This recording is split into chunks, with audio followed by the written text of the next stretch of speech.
You have to find out equilibrium y. Find out equilibrium y.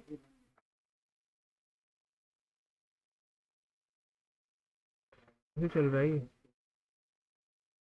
when the information is given to you like this.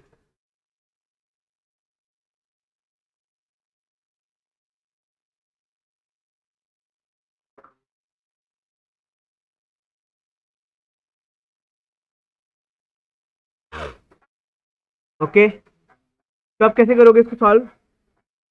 ध्यान से.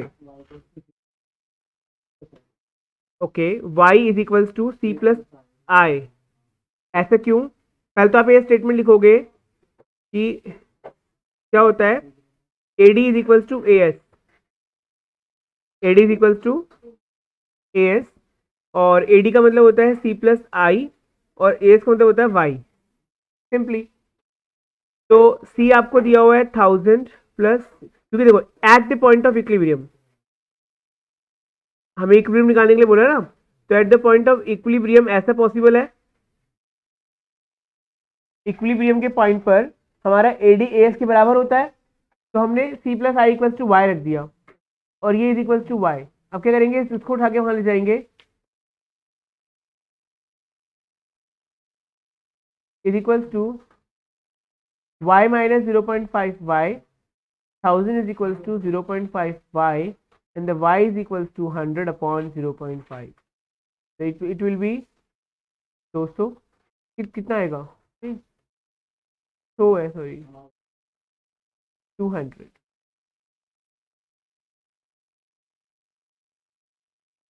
कुछ use, अरे यार 2200 ही आएगा. ठीक है यहाँ पे लिखता हूँ, तो गंदा चल रहा है ना वो. देखो तो क्या था, 1000 plus 100 plus 0.5y plus 1000 is equals to y. वो हैंग लैग करता है तो मुझे मेरे दिमाग उसमें चला जाता है सारा. 1100. ठीक है, इज इक्वल्स टू y. अब इस y को वहां ले जाइए. y minus 0.5y is equals to 0.5y and y is equals to 1100 divided by 0.5 and your answer will be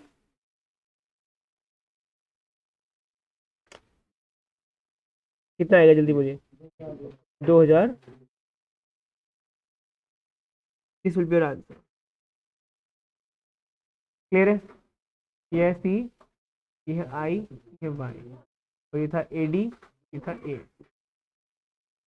इस तरीके से इसको करेंगे.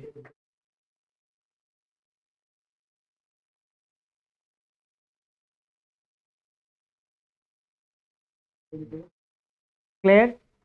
अगला क्वेश्चन देख लेते हैं. देखिए इसने बोला है find C at equilibrium y is equals to y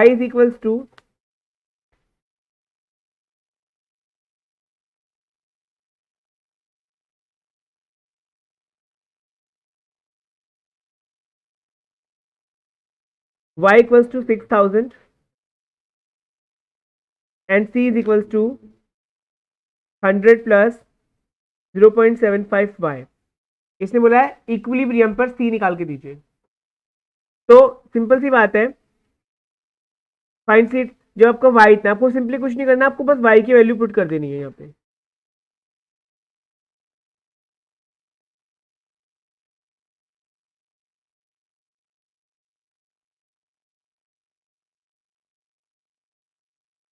C आपका इतना आ जाएगा. ठीक है, तो इसमें कोई बहुत बड़ी बात नहीं थी क्योंकि और कोई इन्फॉर्मेशन दी नहीं है, तो आप इतना ही करोगे. क्लियर है? अभी देखो जैसे ये पॉइंट्स हैं बहुत ही इंपॉर्टेंट है कि अगर AS बड़ा हो AD से तो क्या होगा. इसको हमें इसके कॉन्सिक्वेंसेस पढ़ने हैं जो कि बहुत ही ज़्यादा इंपॉर्टेंट है. इसके लिए मैंने अलग से भी आपके लिए नोटिंग कराई हुई है. ये रहे AD-AS अप्रोच. इसमें AD-AS अप्रोच प्रॉपर्ली मैंने मेंशन किया है कि पहले क्या लिखना है, कौन सा डायग्राम बनाना है. ठीक है, उसके बाद में फिर अगर AS AD से बड़ा है तो क्या होगा 4 पॉइंट में, और AS अगर AD से कम है तो 4 पॉइंट में कैसे समझा कर आओगे एग्जाम में. ठीक है, ये सारी बातें वहीं से लिखी गई हैं, बट यहाँ पे ये पैराग्राफ की फॉर्म में और मैंने पॉइंट्स में कन्वर्ट कर दिया है. ओके, तो इसको ध्यान से पढ़ेंगे. एग्जाम में हमेशा आप आंसर पॉइंट टू पॉइंट लिख कर आएंगे, ठीक है, कभी कोई पैराग्राफ यूज नहीं करेंगे। तो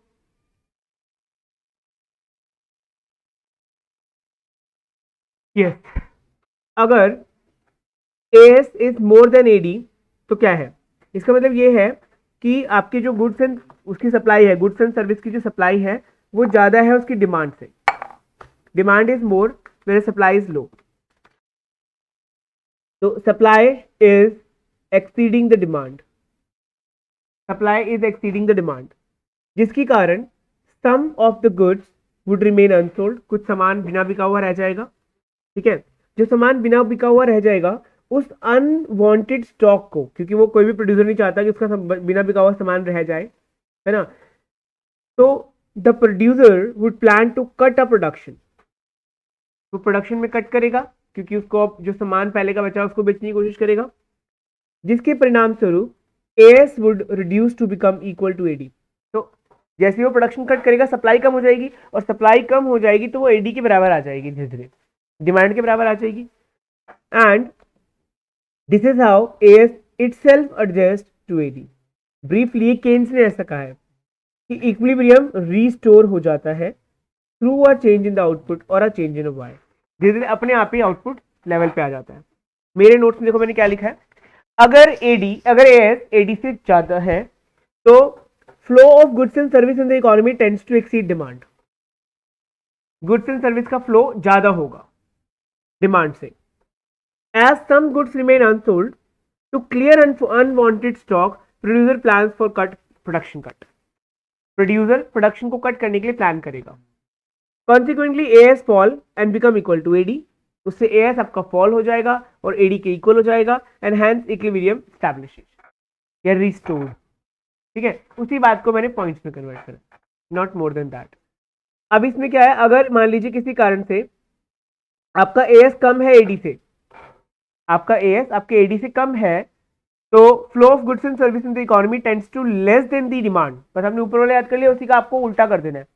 डिमांड कम है, डिमांड से कम है एएस, तो as existing stock of the producer are sold out, क्योंकि उसका सारा का सारा स्टॉक बिक चुका है, producer plan for increase in the production, क्योंकि हम ऐसे एज्यूम करते हैं कि एक्सेस कैपेसिटी अवेलेबल है, तो उस एक्सेस कैपेसिटी को इस्तेमाल करने के लिए वो ओवर प्रोडक्शन करने की कोशिश करेगा, जिसके कारण एएस बढ़ेगी और एडी के बराबर हो जाएगी और दोबारा से इक्विलिब्रियम रेस्टोर्ड हो जाएगा। Is that clear? ओके, यहां पे क्या लिखा हुआ है इसको पढ़ देते हैं। एएस इज लेस देन, तो इसमें सिंपल सी बात यही है कि उसका एग्जिस्टिंग स्टॉक जो है सारा बिक चुका है, प्रोड्यूसर सोचेगा कि वो प्रोडक्शन को बढ़ाए, एंड डिजायर्ड स्टॉक को to rebuild the desired stock and avoid the loss of unfulfilled demand, the producer will plan for a greater production and the AS will increase and become equal to AD और ये rest हो जाएगा। मतलब यही बातों को आपको लिख कर, क्या ना, कोई बहुत बड़ी बात नहीं है, समझ में आ गया आपको? अगर सिचुएशन है एडी मोर देन एएस, हाँ हाँ, दो सिचुएशन, तो इनमें से कौन सी गुड रहेगी इकोनॉमिक्स के लिए? किसी को के लिए देखो, ऐसा हम कुछ नहीं कह सकते कि कौन सी गुड रहेगी और कौन सी बैड रहेगी, लेकिन दोनों सिचुएशन देखो क्या है कि ये सिचुएशन हमारी इकोनॉमी के अंदर या किसी भी इकोनॉमी के अंदर कॉन्सिक्वेंटली आती रहती है, मतलब कि ये नहीं है कि ये नहीं आती हैं, ये बनी रहती हैं, लेकिन इक्विलिब्रियम अपने आप स्टैब्लिश होता रहता है, क्योंकि केन्स ने ऐसा बोला हुआ है। देखो, अगर हम इसको बड़े लेवल पे सोचे कि केन्स ने सोचा, केन्स को काटने वाले बहुत सारे इकोनॉमिस्ट आगे थे, उन्होंने इस तरीके से उनसे क्वेश्चन पूछा कि आप ये कहते हो कि प्राइस का कोई रोल नहीं है, आप ये कहते हो कि टेक्नोलॉजी का कोई रोल नहीं है शॉर्ट रन में, तो दूसरे उसने कहा कि अगर सप्लाई बढ़ाने के लिए हमारा एग्जिस्टिंग स्टॉक खत्म हो गया या हमारे पास एक्सेस कैपेसिटी नहीं है तो क्या होगा? तो उस चीज के सारे क्वेश्चन आपको हायर में मिलेंगे, लेकिन ये आप सोचो कि यहाँ पर आपकी सप्लाई ज्यादा है और डिमांड कम है, तो अनसोल्ड स्टॉक फिर भी बच रहा है, उसका लॉस तो प्रोड्यूसर को हो रहा है ना, जिसके लिए वो क्या करेगा, आगे का प्रोडक्शन रोक देगा। आगे का प्रोडक्शन रोकने से बहुत सारे लोगों की इंप्लॉयमेंट भी जा सकती है, और यहाँ पे क्या है कि सप्लाई कम है, डिमांड ज्यादा है, तो उस डिमांड को फुलफिल करने के लिए वो और प्रोडक्शन करेगा और लोगों को एम्प्लॉयमेंट देगा। तो मेरे हिसाब से दिस वुड बी बेटर, क्योंकि यहाँ पर लोगों को ज्यादा एम्प्लॉयमेंट मिल रही है और ये हमारे देश की, किसी भी देश की जीडीपी के लिए बेटर सिचुएशन मानी जाएगी जब डिमांड ज्यादा है ना। तो this will be a better situation. Very good doubt. चलो अभी हम आते हैं saving and investment approach of equilibrium. तो according to this approach equilibrium GDP कहां पे सेटअप होता है, जहां पर सेविंग किसके बराबर होती है, इन्वेस्टमेंट के बराबर होती है। तो इसको हम लोग पढ़ेंगे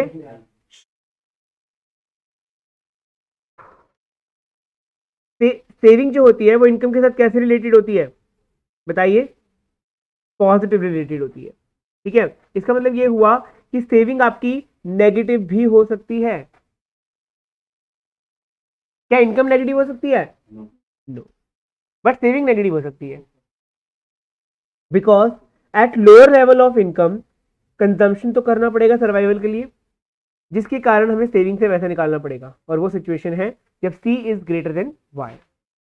ठीक है, हम सेविंग फंक्शन को भी एक स्ट्रेट लाइन फंक्शन लेके चलते हैं, क्योंकि हमने उसको कंजम्पशन फंक्शन से ड्राइव किया है, और अगर कंजम्पशन फंक्शन को हम लीनियर मान रहे हैं तो सेविंग फंक्शन भी लीनियर ही बनेगा। ठीक है, क्योंकि अगर हमारा एमपीसी कांस्टेंट है तो ऑब्वियस सी बात है कि हमारा एमपीएस भी क्या होगा, कांस्टेंट ही होगा। अगर ये वेरिएबल तो ये भी वेरिएबल होगा, तो ये बात है। आई फंक्शन, अगर हम आई की बात करें तो हम आई को ओनली ऑटोनोमस मान के चलते हैं, हम यहाँ पे इंड्यूस्ड इन्वेस्टमेंट को कंप्लीटली इग्नोर करते हैं। ठीक है, तो हम इग्नोर किसको कर रहे हैं, इग्नोरिंग इंड्यूस्ड इन्वेस्टमेंट। तो इंड्यूस्ड इन्वेस्टमेंट क्या होती है, ऐसी इन्वेस्टमेंट जो लाभ से प्रेरित होकर की जाती है, प्रॉफिट से प्रेरित होकर, और वो कौन करता है, ज्यादातर प्राइवेट सेक्टर की इन्वेस्टमेंट्स होती है। तो हम कौन से इन्वेस्टमेंट के बारे में पढ़ रहे हैं, गवर्नमेंट इन्वेस्टमेंट के बारे में। ठीक है, जिसमें प्रॉफिट का कोई मोटिव नहीं होता, और ये हमेशा एक स्ट्रेट हॉरिजॉन्टल लाइन होती है shooting from Y axis like this, ऐसे।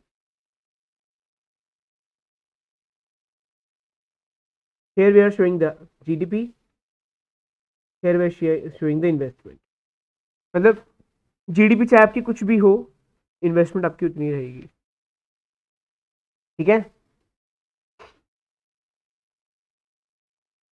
इक्विलिब्रियम जीडीपी या income, how will you calculate it. देखिए, आपकी इनकम 0, आपका कंजम्पशन 30, आपकी सेविंग नेगेटिव, और इन्वेस्टमेंट तो आपकी फिक्स्ड रहेगी हर जगह पे, क्योंकि इन्वेस्टमेंट को हम ये मानते हैं कि भाई ये इंड्यूस्ड है, सॉरी ऑटोनोमस है। 20 पर आपका कंजम्पशन इतना, सेविंग इतनी, 40 पर कुछ नहीं हुआ, इस पर भी कुछ नहीं हुआ, इस पर भी कुछ नहीं हुआ, अल्टीमेटली इस पॉइंट पर आकर सेविंग जो है वो इन्वेस्टमेंट के बराबर हो गई। तो यही वो सिचुएशन है जहां पर हमको क्या प्राप्त हो गया, इक्विलिब्रियम मिल गया। ठीक है, जब आपकी इनकम 100 है तब आपकी सेविंग इन्वेस्टमेंट बराबर हो गई है, और उस सिचुएशन पे आपको इक्विलिब्रियम सेटअप हो गया। सेविंग फंक्शन आपका यहां से निकलते हुए ऊपर बढ़ रहा है, और इन्वेस्टमेंट फंक्शन आपका मैंने कहा हमेशा हॉरिजॉन्टल लाइन रहेगा। जिस पॉइंट पे दोनों स्ट्राइक करेंगे उस पर जो जीडीपी होगी उसी को हम लोग नाम देंगे इक्विलिब्रियम जीडीपी या फिर इक्विलिब्रियम इनकम। ठीक है, and this point will be called as equilibrium point. Okay,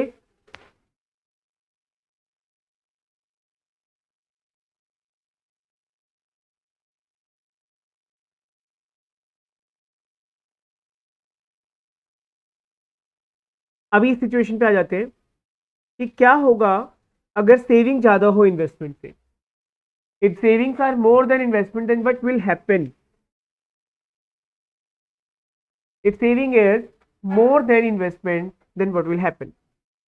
It implies a situation when a fall in expenditure through saving is more than rise in the expenditure। मतलब कि खर्चे में saving ज्यादा कर रहे हैं लोग इन्वेस्टमेंट से, इसका मतलब क्या है कि खर्चे में कमी आ रही है, क्योंकि investment is also an expenditure. यहाँ पे इन्वेस्टमेंट कोई एसेट नहीं एज्यूम करते हम लोग, इन्वेस्टमेंट को भी क्या मानते हैं, एक खर्चा। और सेविंग क्या होती है, खर्चा ना करना। तो मतलब आप खर्चा ज्यादा कम कर रहे हो, fall in expenditure is more then rise in expenditure. Investment खर्चे को बढ़ाता है, सेविंग खर्चे को घटाती है। Accordingly aggregate expenditure in the economy would be less, क्योंकि जब लोग खर्चा कम करेंगे सेविंग ज्यादा है, इसका मतलब आपके एक्सपेंडिचर लो है। ठीक है, इसको हम लोग बोल सकते हैं फॉल इन एक्सपेंडिचर, इसको बोलते हैं राइज इन एक्सपेंडिचर। ठीक है, जब आपका फॉल ज्यादा है, राइज कम है, तो क्या होगा, एग्रीगेट डिमांड या एग्रीगेट एक्सपेंडिचर भी कम होंगे, जितना हमने प्लान किया था उससे तो कम ही होंगे। सम आउटपुट वुड रिमेन अनसोल्ड, वही सिचुएशन है कि आपकी जो आउटपुट है वो अनसोल्ड रह जाएगा। प्रोड्यूसर उसको मेंटेन करने के लिए अपने स्टॉक, अपने प्रोडक्शन को कट करेगा, और कट करने से क्या होगा, लोगों के पास इनकम कम जाएगी, प्रोडक्शन कट करने से इनकम कम जाएगी, और कम इनकम से क्या होगा, सेविंग भी कम हो जाएगी, और जब सेविंग कम हो जाएगी तो वो आई के बराबर आ जाएगी एक ना एक दिन। सेविंग कम होते होते धीरे धीरे आई के बराबर आ जाएगी और इक्विलिब्रियम रीस्टैब्लिश हो जाएगा।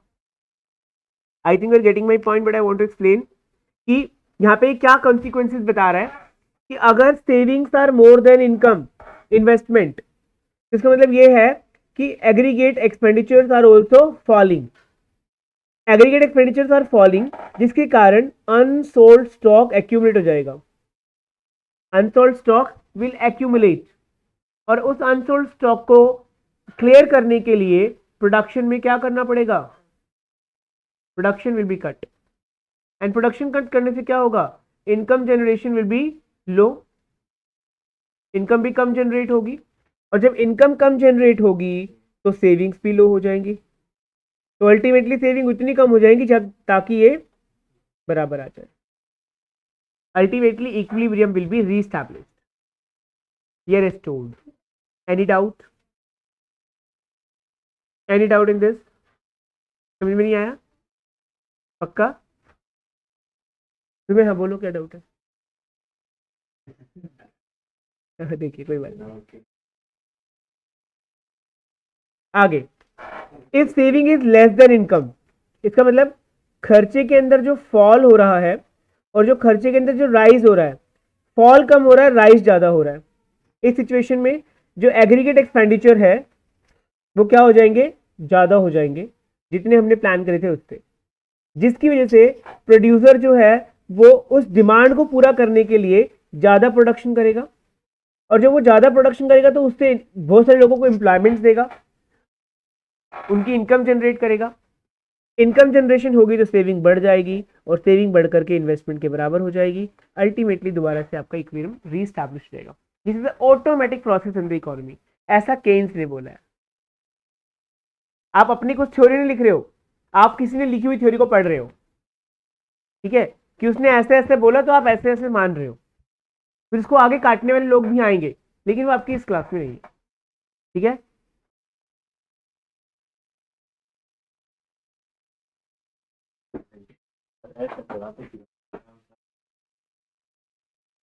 देखिए, तो अब मैं आपको एक चीज बता दूं बहुत ही इंपॉर्टेंट सी, कि सेविंग्स को हम लोग क्या बोलते हैं, आप लोगों को मैंने सर्कुलर फ्लो ऑफ इनकम समझाया था। सर्कुलर फ्लो ऑफ इनकम का मतलब क्या है कि इनकम जो है प्रोडक्शन होता है, प्रोडक्शन से इनकम जनरेशन होती है, और वो इनकम जनरेशन खर्चे में कन्वर्ट हो जाती है, ठीक है, प्रोडक्शन होता है, उससे इनकम जनरेशन होती है, इनकम जनरेशन खर्चे में कन्वर्ट होती है, और फिर वही खर्चा आगे जाके प्रोडक्शन को और बढ़ावा देता है कि नहीं। बट ये तभी पॉसिबल है जब कोई भी सेविंग ना हो, क्योंकि इनकम जनरेट तो हुई, लेकिन अगर वो सारी इनकम खर्चे में कन्वर्ट नहीं हुई तो प्रोडक्शन में उतनी कम पड़ जाएगा, है ना। अगर मान लो यहां से किसी बंदे ने कोई सेविंग कम करी, यहां से पैसा निकाल के बाहर रख लिया अपनी जेब में, और थोड़ा पैसा इसमें से खर्च कर दिया, मतलब 20% सेव कर लिया और 80% खर्च कर दिया, तो ऐसे जाकर के फिर तो आगे फ्लो कम हो गया ना। अब अगर मान लो यहां से इन्वेस्टमेंट नहीं आई, इन्वेस्टमेंट आएंगी तो खर्चा और बढ़ेगा ना, फिर तो फायदा हो जाएगा। तो इन्वेस्टमेंट अगर आ जाती तो ठीक है, नहीं आती तो नुकसान है इकोनॉमी के लिए, क्योंकि वो आगे फ्लो श्रिंक हो जाएगा, फ्लो कम हो जाएगा। तो इसीलिए क्योंकि यहां से ये पैसा बाहर निकल रहा है, इसलिए इसको क्या वर्ड बोलते हैं हम लोग, लीकेज, और इसको क्या बोलते हैं हम लोग, इंजेक्शन। पैसा हमने इंजेक्ट कर दिया, शरण और भरण, ठीक है ना, तो श्राव हो गया इनकम का, मतलब शरण हो गया, लीकेज हो गई है, ठीक है। तो this is the point we are going to understand, जो मैंने अपने नोट्स में मेंशन किया है। Withdrawal in the circular flow of income, withdrawal का मतलब saving are more, I am talking about saving का मतलब कह रहा हूं मैं विड्रॉल या लीकेज, मैं यहाँ पे विड्रॉल की जगह पे लीकेज वर्ड भी इस्तेमाल कर सकता था। तो leakage in the circular flow of income is greater than the injection in the circular flow of income. ऐसा लिखने पर टीचर समझ जाता है कि हाँ इसको नॉलेज है। ये सेविंग को सेविंग ना बोलकर क्या बोल रहा है, विड्रॉवल बोल रहा है या लीकेज बोल रहा है। ठीक है, तो leakage in the circular flow of income is greater than the injection in the circular flow of income, जिससे कि हमारा overall expenditure in the economy would remain lower. क्योंकि विड्रॉवल हम करते जा रहे हैं और इंजेक्शन हम कर नहीं रहे उतना, तो ओवरऑल खर्चा तो कम हो रहा है ना देश के अंदर, lower than that is required to buy the planned output. मतलब जितना हमने प्लान किया था उससे कम हो रहा है। Some output would remain unsold and the producer will have undesired stock. So to clear the stock, producer will plan lesser production. फिर lesser production के बाद मैंने वो वाला पार्ट नहीं लिखा है, एक पॉइंट और बन सकता था इसमें चौथा, कि lesser production करेगा तो उससे इनकम जनरेशन कम होगी, इनकम जनरेशन कम होगी तो सेविंग्स भी कम हो जाएंगी, विड्रॉल्स भी कम हो जाएंगे। ठीक है, again the situation is like that, इसमें लिख दिया मैंने वो, higher output, higher income, higher saving, equilibrium reestablished. Are you getting this point? अब देखिए, केन्स ने जब ये नियम लिखा, जब कोई भी रूल लिखा, तो उसने इस बात के ऊपर 3 एजम्पशंस ली, 3 बेसिक एजम्पशन केन्स ने ली है इक्विलिब्रियम जीडीपी को एस्टैब्लिश करने के लिए। 3 basic assumption of Keynesian theory must be noted. कोई देखो, कोई भी बंदा लॉ बनाता है तो उसके लिए पीछे कोई ना कोई एजम्पशन जरूर लेके चलता है, क्योंकि अगर वो एजम्पशन नहीं लेगा ना तो बाकी लोग आके उसको पहले टोक देंगे। जैसे तुमने सोचा, हम कहेंगे प्राइस बढ़ता है तो इनकम बढ़ती है, सॉरी प्राइस बढ़ता है तो डिमांड घटती है, प्राइस बढ़ता है तो डिमांड घटती है। अगर किसी बंदे ने लॉ लिख दिया कि प्राइस बढ़ने पर डिमांड घटती है, तो दूसरा बंदा आके कह देगा अच्छा जब इनकम प्राइस बढ़ गई इनकम बढ़ गया साथ साथ। अगर प्राइस बढ़ा तो इनकम भी तो बढ़ी, तो डिमांड क्यों घटी? फिर तो डिमांड बढ़नी चाहिए, वो होनी चाहिए, डिमांड पे तो फर्क ही नहीं पड़ना चाहिए। जब प्राइस बढ़ा तो इनकम भी तो बढ़ी, और इनकम बढ़ी तो डिमांड पे क्यों फर्क पड़ा? तो उस बंदे ने जब लॉ लिखा तो उसने ये बात पहले ही बोल दी कि अदर थिंग रिमेनिंग कांस्टेंट, कि मैं बाकी सारे फैक्टर्स को कांस्टेंट मानते हुए कह रहा हूं इस बात को कि प्राइस और डिमांड के बीच में इनवर्स रिलेशन है। This is law of demand. तो लॉ ऑफ डिमांड जिसने लिखा उसने ये बात पहले ही मेंशन कर दी, अपनी एजम्पशन ले ली कि मैं ये मान के चल रहा हूं। ठीक है, तो ऐसे ही केन्स ने भी कोई लॉ लिखा है इक्विलिब्रियम जीडीपी का, तो वो पहले ही अपनी बात को सिद्ध करने के लिए 3 एजम्पशन बता रहा है कि मैं ये मान रहा हूं कि मैं एक शॉर्ट पीरियड का एनालिसिस कर रहा हूं, मैं लंबे समय की बात नहीं कर रहा हूं जहां पे टेक्नोलॉजी भी बीच में आ जाती है। आई am talking about short period analysis जिसमें टेक्नोलॉजी का कोई रोल नहीं है, only employment can change the output, employment can change the output. फिर दूसरा उसने बोला कि मैं कोई ओपन इकोनॉमी की बात नहीं कर रहा हूं जिसके अंदर एक्सपोर्ट इंपोर्ट भी हो या गवर्नमेंट का भी कोई रोल हो, तो कह रहा है आई am talking about only of 2 sector economy, 2 sector, वो भी क्लोज इकोनॉमी की बात कर रहा हूं। ठीक है, और तीसरी बात उसने बोला कि एएस इज परफेक्टली इलास्टिक। इसका मतलब एएस जो है वो एडी की पूंछ है, जहां जहां एडी जाएगा वहां वहां एएस अपने आप को एडजस्ट कर लेगा। अगर एडी ज्यादा होगा तो एएस भी अपने आप को ज्यादा कर लेगा, और एडी कम तो एएस भी अपने आप को कम कर लेगा। तो मतलब उसने ये बात साफ साफ कही है कि as is perfectly elastic. Demand के हिसाब से डिमांड के हिसाब से एएस बदलेगा। इसके आगे आने वाले जो इकोनॉमिस्ट थे उन्होंने इस बात को बिल्कुल नकार दिया, क्योंकि इसने कहा कि डिमांड है तो चीज बन जाएगी, डिमांड नहीं तो चीज नहीं बनेगी। लेकिन जो उसका अगला इकोनॉमिस्ट था उसने कहा कि जब चीज बन जाएगी तो डिमांड अपने आप आ जाएगी। तो ऐसे कॉन्ट्राडिक्ट करते हैं एक दूसरे को। इसने क्या बोला केन्स ने कि जैसे जैसे डिमांड आएगी वैसे वैसे सामान बन जाएगा, डिमांड नहीं हुई सामान नहीं बनेगा। लेकिन उसने आगे बोला कि पहले बना तो दो, डिमांड अपने आप आ जाएगी।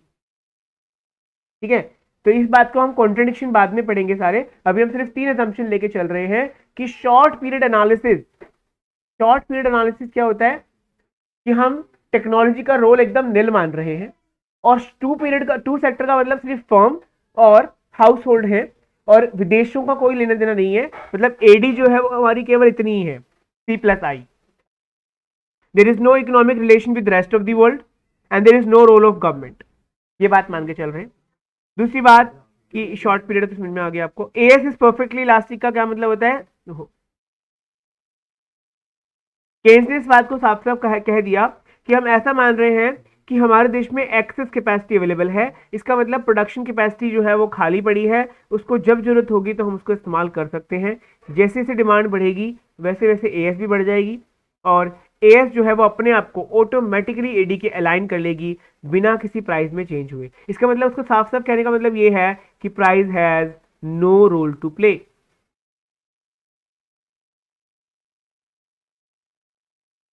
उसने दो चीज के रोल तो बिल्कुल नकार दिए। उसने कहा प्राइस का कोई रोल नहीं है and technology also has no role to play.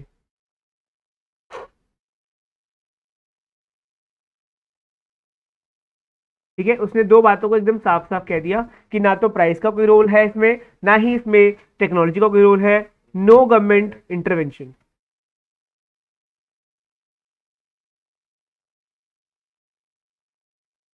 No government intervention, उसने कहा सरकार का भी इसमें कोई हस्तक्षेप नहीं है टैक्स वैक्स के लिए। ठीक है, and no role of rest of the world. मतलब अपनी बात को सिंपल बनाने के लिए उसने सबका रोल खत्म कर दिया। ठीक है,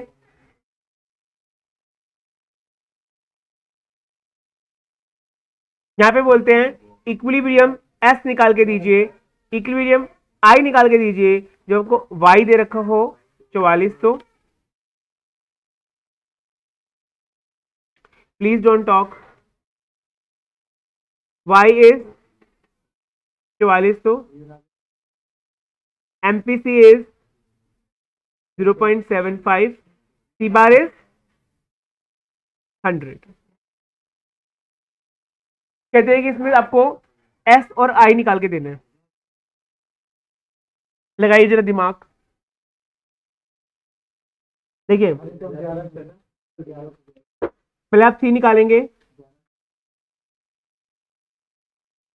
सी बार प्लस बी वाई, आपको बी दिया था ना, हाँ ठीक है, that is 100 plus 0.75 into 4400।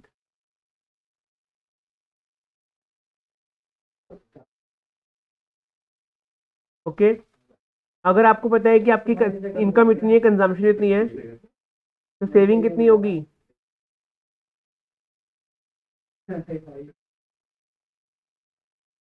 Saving would be 1000। Saving आपकी 1000 हो गई। देन अगर आपकी सेविंग 1000 हो गई तो इन्वेस्टमेंट भी कितनी हो जाएगी, क्योंकि इक्विलिब्रियम की बात हो रही है। ठीक है,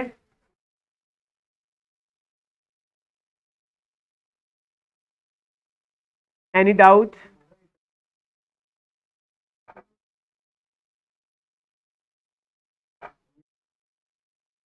इन्होंने सेविंग फंक्शन पूरा ड्राइव किया यहाँ पे। वी डोंट नीड टू, है ना, सिंपल तरीका तो लगा आपको। ये तो सिंपल ही है, क्या इसमें खतरनाक थोड़ी है कुछ।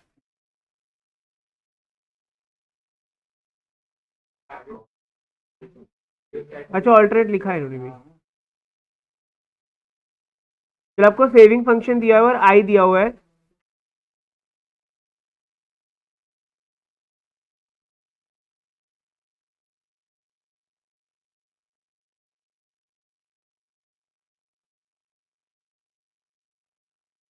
आई दिया हुआ है 5000। वाई और सी निकालना है।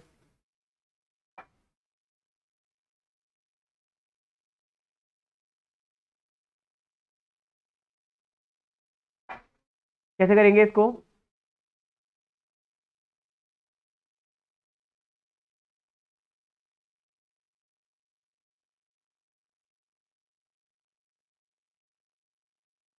बात नहीं करो। इस क्वेश्चन में आपको पता है, देखो क्या लिखोगे, at the point of equilibrium, at the point of equilibrium S equals to I होता है। तो आप यहाँ पे एस की जगह पे क्या डाल दोगे, 5000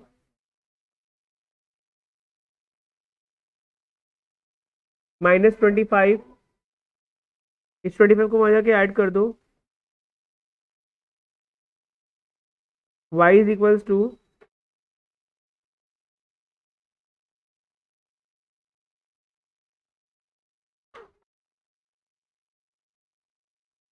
5 एकम 5, यही आएगा। अब उसके बाद में सी निकाल दो, y माइनस एस, वाई है आपका, एस है आपकी, एस आई के बराबर ही होगी, ठीक है। कंजम्पशन और दोनों निकल गए तुम्हारे, ओके।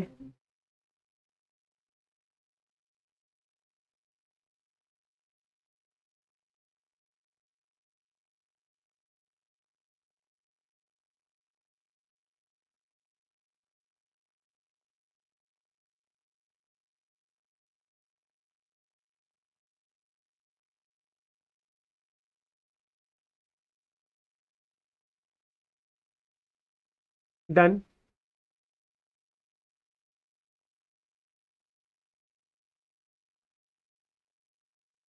आगे चलिए, हाँ देखो,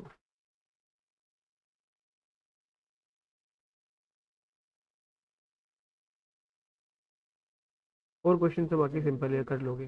हाँ, shift in equilibrium, shift in equilibrium, equilibrium impact of additional investment.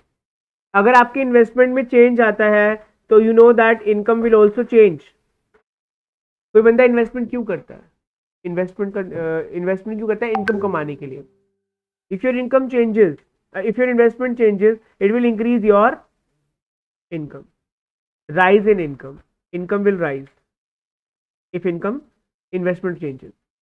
So increase in investment causes income in the level of AD, sorry क्या बोल रहा हूँ मैं यार, investment sorry increase in investment causes increase in the level of AD, क्योंकि C plus आई होता है। अगर किसी वजह से मैंने कहा कि इन्वेस्टमेंट हमेशा कांस्टेंट रहती है, लेकिन अगर आपकी इन्वेस्टमेंट बढ़ जाए तो ऑब्वियसली बात है कि एडी भी बढ़ जाएगा, अगर कंजम्पशन में कोई चेंज नहीं आ रहा है तो। क्लियर है? Accordingly AD function shift upward, AD function upward shift हो जाएगा। क्यों? इस बात पे मैं आपको समझाना चाहता हूँ एक चीज, देखिए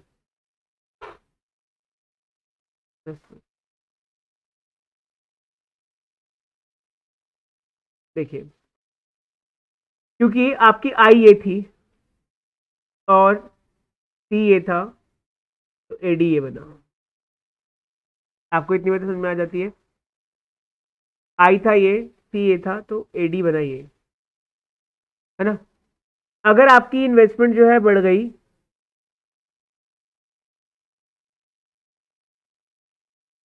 ये हो गई बढ़ के, आई वन हो गई, यहां से बढ़ गई, तो क्या होगा? ये भी थोड़ा सा ऊपर को शिफ्ट हो जाएगा, it will also shift upward, AD dash हो जाएगा। तो पहले ये इनकम को, मतलब जो भी इनकम थी आपकी 45 डिग्री की लाइन पे, नहीं कैसे बनेगी, मान लो यही है, पहले इक्विलिब्रियम यहाँ पे था, अब इक्विलिब्रियम यहाँ पे हो जाएगा। मतलब पहले जीडीपी आपका यहाँ पे डिसाइडेड था, अब आपका जीडीपी यहाँ पे डिसाइड हो जाएगा, ठीक है। इस बार इक्विलिब्रियम जीडीपी, अभी इक्विलिब्रियम जीडीपी क्या हो गया, ये क्लियर है? तो इसको कैसे समझाया इन्होंने?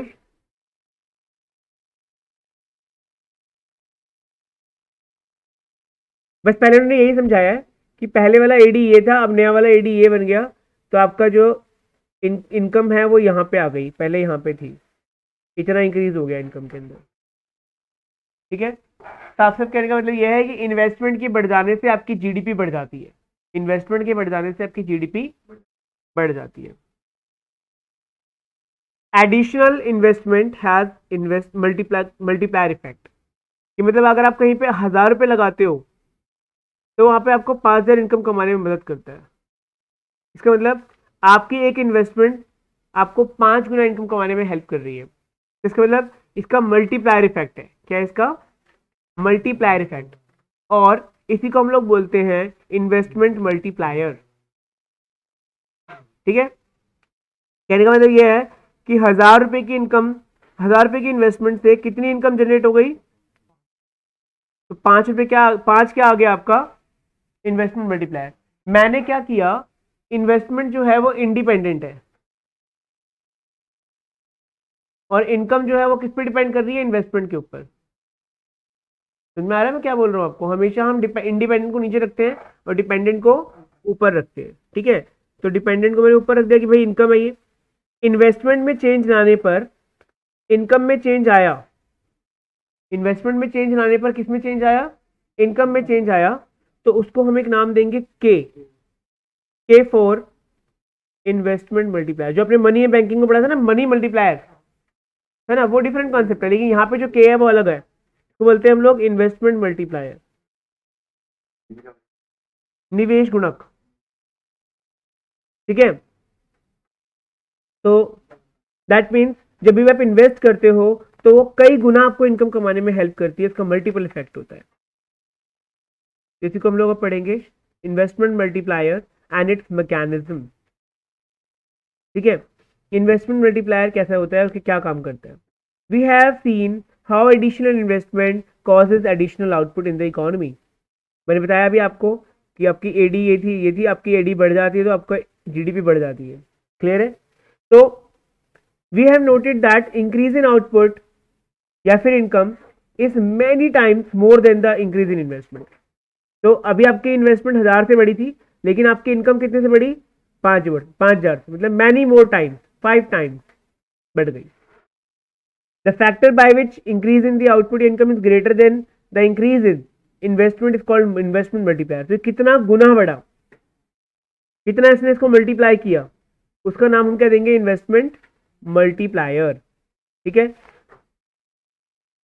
इसका फॉर्मूला क्या ड्राइव कर दिया उन्होंने, इन्वेस्टमेंट को नीचे, इनकम को ऊपर, और इज इक्वल्स टू के। क्योंकि इन्वेस्टमेंट की वजह से इनकम में चेंज आ रहा है, तो इसका मतलब ये है इंडिपेंडेंट और ये है डिपेंडेंट, ठीक है। ओके, इलस्ट्रेशन भी दे दी कि मान लीजिए कि आपकी इन्वेस्टमेंट 15 करोड़ से बढ़ी और आपकी इनकम 60 करोड़ से बढ़ गई, तो कितने गुना बढ़ गई आपकी इनकम, 4 गुना। तो ये हो गया आपका इन्वेस्टमेंट मल्टीप्लायर। अब आपका इन्वेस्टमेंट मल्टीप्लायर का रिलेशन एमपीसी के साथ में कैसा है, ये मैं आपको यहां समझा देता हूं। आप एक चीज को जरा ध्यान में रखना कि आपको ये चीज बता रखी कि डेल्टा जो वाई होता है वो delta C plus delta S के बराबर होता है, ये बात आपको क्लियर है। और अगर इक्विलिब्रियम की बात करें तो डेल्टा आई डेल्टा एस के बराबर होता है। डेल्टा आई किसके बराबर होता है, डेल्टा एस के बराबर होता है, क्योंकि जब एस आई के बराबर हो सकता है तो डेल्टा एस डेल्टा वाई के बराबर क्यों नहीं हो सकता, इक्विलिब्रियम पे।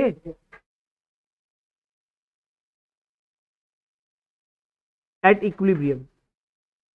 अब मैंने आपको के का क्या फॉर्मूला बताया, दिस अपॉन दिस, ठीक है। मैं क्या करूंगा, मैं y को y रहने देता हूं, इसको डेल्टा एस बना देता हूं।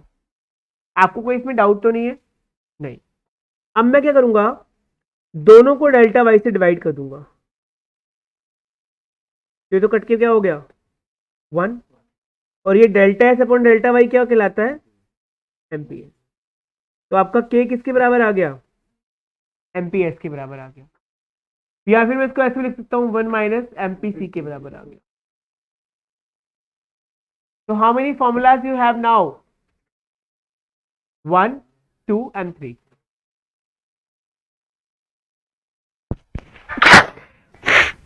सॉरी, दोबारा बता दूं, देखो डेल्टा वाई डेल्टा आई के बराबर है, मैंने क्या बोला, डेल्टा आई डेल्टा एस के बराबर होता है इक्विलिब्रियम पे, इसकी जगह पे डेल्टा एस रख दिया, ठीक है। और फिर डेल्टा वाई से दोनों को डिवाइड कर दिया, ये कट के 1 आ गया। इसका फॉर्मूला ये होता है, मतलब delta S upon delta Y को हम लोग एमपीएस बोलते हैं। तो के का एक और फॉर्मूला बन के आ गया, K is equals to 1 upon MPS, नहीं तो K equals to 1 upon 1 minus MPC. मतलब आपको अगर क्वेश्चन में अगर आपको एमपीसी दिया हो तो भी आप के निकाल सकते हो, एमपीएस दिया तो भी आप के निकाल सकते हो, और डेल्टा आई डेल्टा वाई दिया हो तो भी आप के निकाल सकते हो। तो के निकालने के लिए आपको 3-4 क्राइटेरिया मिल चुके हैं, ठीक है। तो जो हमारा अगला क्वेश्चन था वो इसी के ऊपर डिपेंड करता है। देखो इन्होंने फॉर्मूला यहाँ पे ड्राइव किया है,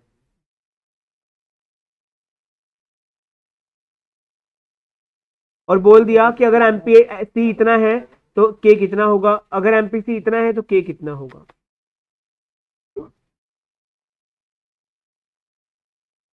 Then this derivation has been done for you like this. Okay.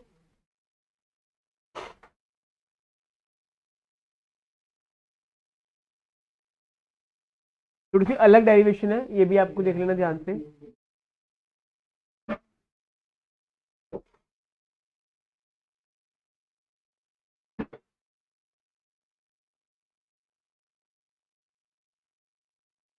हाँ देखो इस क्वेश्चन में कुछ नहीं बोला, उन्होंने सिंपली इतना बोला कि आपकी डेल्टा आई, आपको डेल्टा वाई दे दिया कितना 1000, और आपको MPC दे दिया, देखिए तो कोई नहीं है,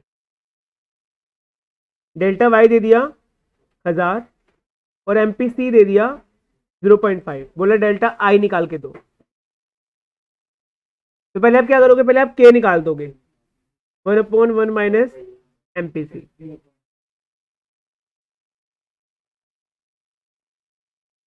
टू आ गया, जब K2 आ गया तो K is equal to delta Y upon delta I, ये 2 यहां पे रख दोगे, ये आपको 1000 दिया हुआ है, तो इन्वेस्टमेंट में कितना चेंज आएगा आपका 500।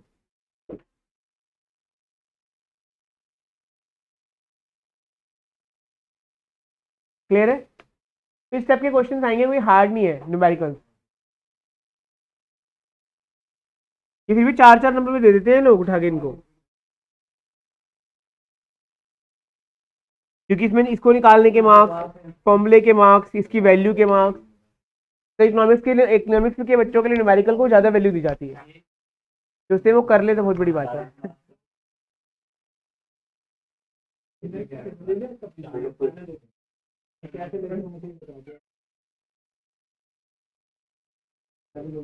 कितना रह गया अभी,